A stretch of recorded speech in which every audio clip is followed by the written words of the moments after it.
गोविंद गोपाल हरे हरे मदन मोहन मुरारे।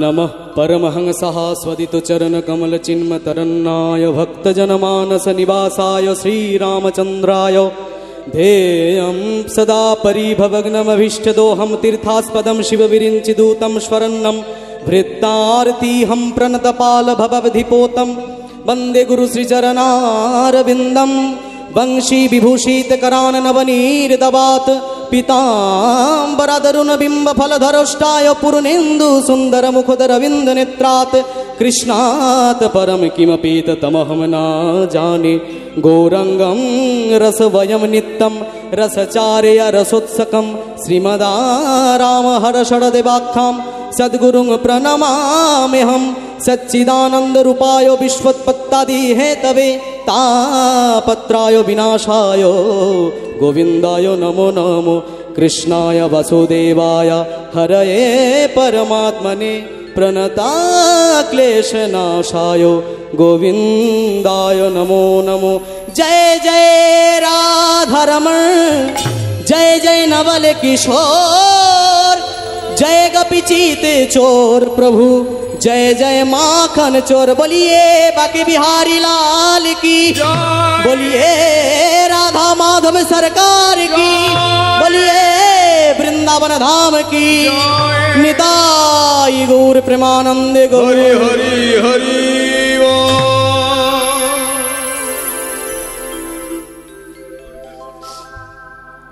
जय निताई।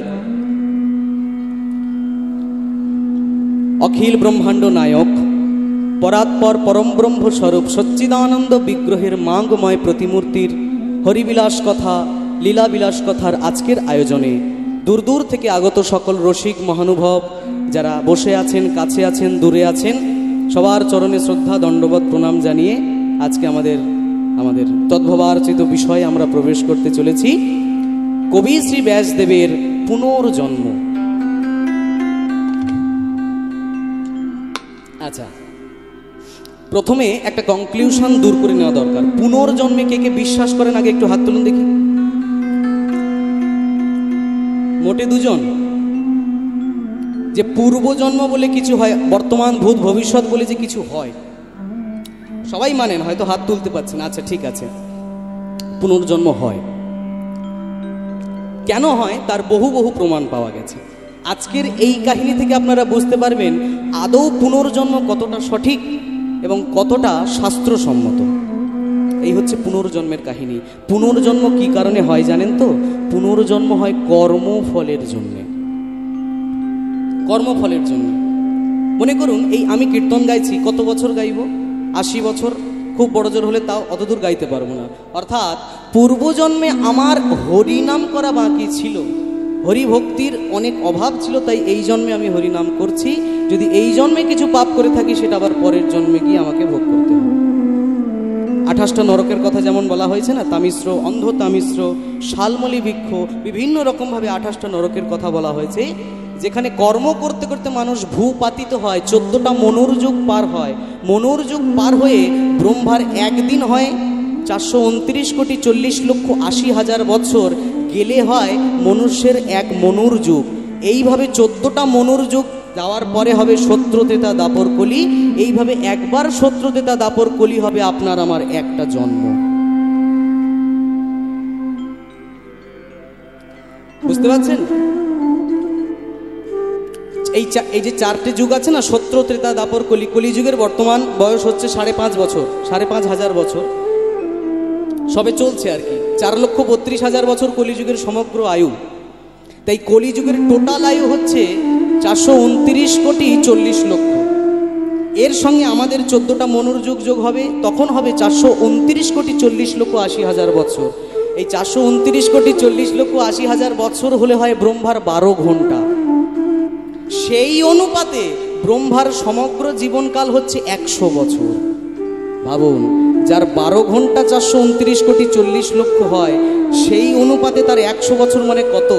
তাই শাস্ত্র বলছে ঘাটাঘুটি করে যে ব্রহ্মার সমগ্র জীবনকাল হচ্ছে 429,04,08,00,000 বছর। 429,408,00,000 বছর ব্রহ্মার সমগ্র আয়ু, সেই অনুপাতে হচ্ছে আমাদের একটা জন্ম। তাহলে কতগুলো কর্ম ভাগাভাগি হতে হতে তারপর স্বর্গ, বৈকুণ্ঠ, গোলক। এইগুলো হচ্ছে কর্মফলের দ্বারা নির্ধারিত হয়। কর্মফলটা আসলে কেমন, আমি এবার একটু সেই বিষয়ে একটু আলোচনা হবে। এই দেখুন, রাধারানী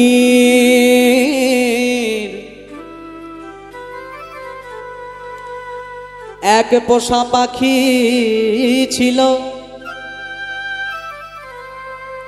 যার নাম ছিল সুখ পাখি, অর্থাৎ তোতা পাখি। সেই পাখিকে কত যতন করে খাওয়াতো, তারে পুষি পালি যতন আদরি। কত যতন করে খাওয়াতো, পোষ মানাতো, তার সঙ্গে সঙ্গে থাকতো, পাখি ডাকিতো রাধা রাধা বলি। এখন সেই পাখিকে রাধারানী পাঠিয়েছেন ভোলানাথের কাছে। আপনাদের এখানে মন্দির রয়েছে, হয়তো আপনারা জানলে অবাক হবেন।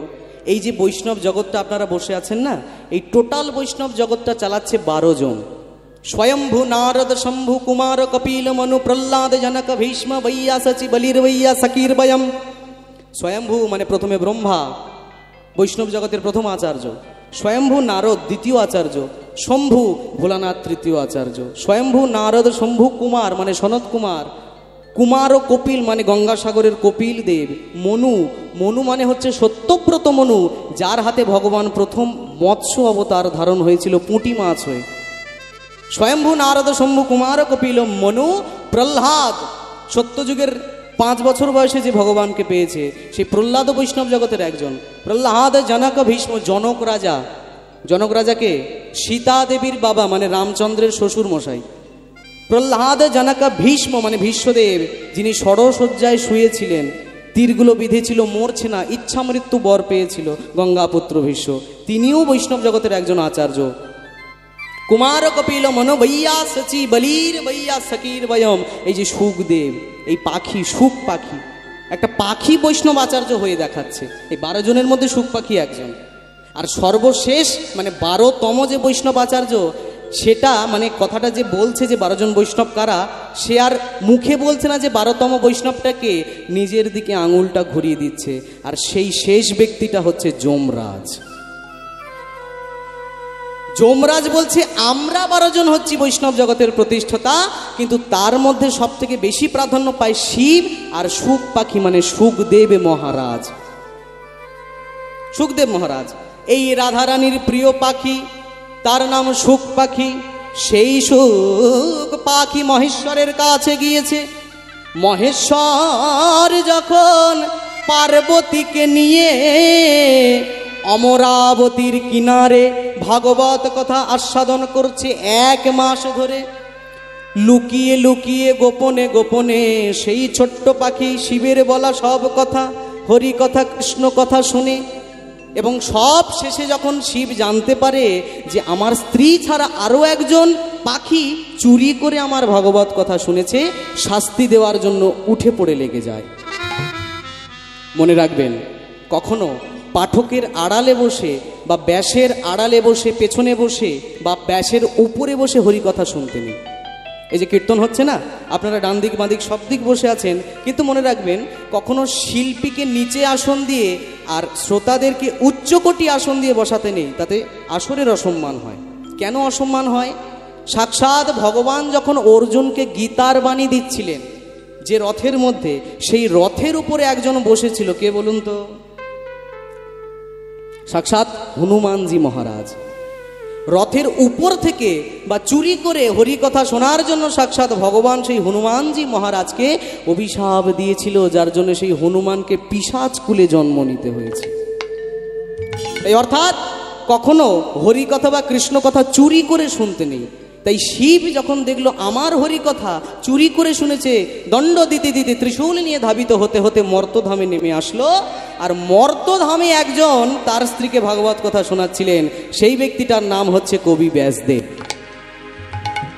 ব্যাসদেব তার স্ত্রীকে ভাগবত কথা শোনাচ্ছে, আর তার স্ত্রী এত আনন্দ পাচ্ছে ভাগবত শুনে যে তার স্ত্রীর মুখটা হাঁ হয়ে রয়েছে, গিলছে যেন প্রত্যেকটা কথা। আর এই হাঁ করা মুখের মধ্যে সুখ পাখি কোনো জায়গা না পেয়ে প্রবেশ করে যায়। সেই গর্ভে 16 বছর থাকে, আর সেইখান থেকে তিনি সুখদেব মহারাজ হয়। এইখানে হচ্ছে আলোচনার বিষয়। তখন কবি ব্যাসদেব তিনি মনে মনে ভাবলেন, আমি 18 প্রকারের গ্রন্থ রচনা করেছি, তার মধ্যে সর্বশ্রেষ্ঠ গ্রন্থ হলো শ্রীমদ্ ভাগবত। কিন্তু শ্রীমদ্ ভাগবতের মধ্যে কোথাও আমি শ্রীমতী রাধা রানীর কথা লিখিনি।